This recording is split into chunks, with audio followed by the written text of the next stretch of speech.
What if I told you that one of the biggest and boldest heists in British history was pulled off by a crew of retirees? No masks, no high-speed chases, just drills, dust, and decades of criminal experience. This is the story of the Hatton Garden safe deposit burglary, the so-called heist of the century, where a group of aging criminals made off with millions. Almost. Welcome to Getting Away with It. Our story begins in London's Diamond District, Hatton Garden, a place glittering with wealth and watched by those who know how to take it. Meet the crew. Brian Reeder, 76 years old.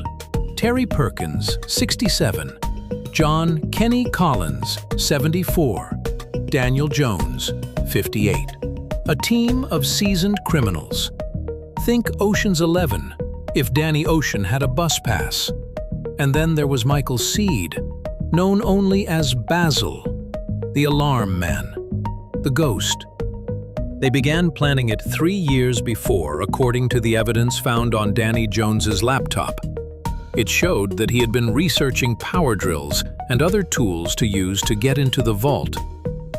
Detectives believed that they also visited the vault by renting a safety deposit box to observe the layout of the vault.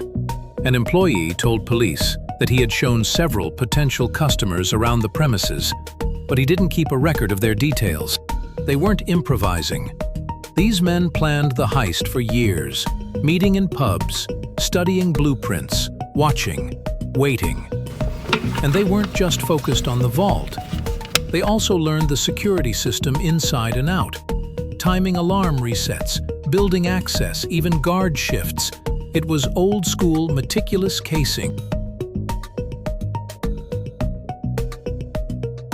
Easter weekend, 2015. Perfect timing. 4 days where the city slows down, businesses close, security lighter than usual. On April 2nd, they entered, dressed as tradesmen, calm, focused. They went down the elevator shaft. No alarms, no witnesses. Then came the real challenge, a 50-centimeter thick concrete wall. Using industrial Hilti drills, they started cutting through it. Quietly, carefully. They even brought their own lighting system to avoid using the building's power. Nothing was left to chance. But not everything went to plan. Their drill failed. They left, they waited. Then, April 4th, they came back, finished the job. And on the other side, 73 safe deposit boxes, waiting. They worked in shifts. And what did they find? Diamonds, cash, gold, jewelry, an estimated 14 million pounds. They loaded the loot into duffel bags and garbage wheelie bins. Yes, wheelie bins. Then, just like that, they disappeared. But here's the thing. No one even knew it happened. Not at first. No alarms, no broken doors, just silence. April 7th comes around. Tuesday morning, staff return to work. The vault? Completely ransacked. Boxes torn open, a giant hole in the wall. The flying squad, the Met's elite robbery team, takes over the investigation. And here's where the cracks begin to show. They had disabled most of the security, but missed one. A CCTV camera, still rolling, captured everything. Footage showed elderly men arriving with tools and leaving with bags. The heist that was supposed to be invisible was all caught on tape. Now it was a race. Police reviewed hours of footage. They tracked phone records, car movements, old associates. The burglars had kept things low-tech, but they still left a trail. John Collins and Danny Jones were caught on CCTV buying tools in Twickenham. They used the same white Mercedes around Hatton Garden, easily traceable. Jones used his real name to purchase equipment.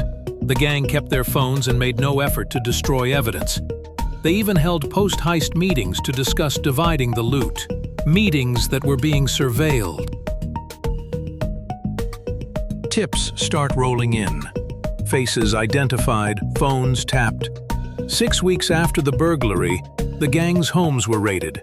Cash found, just a fraction of the take.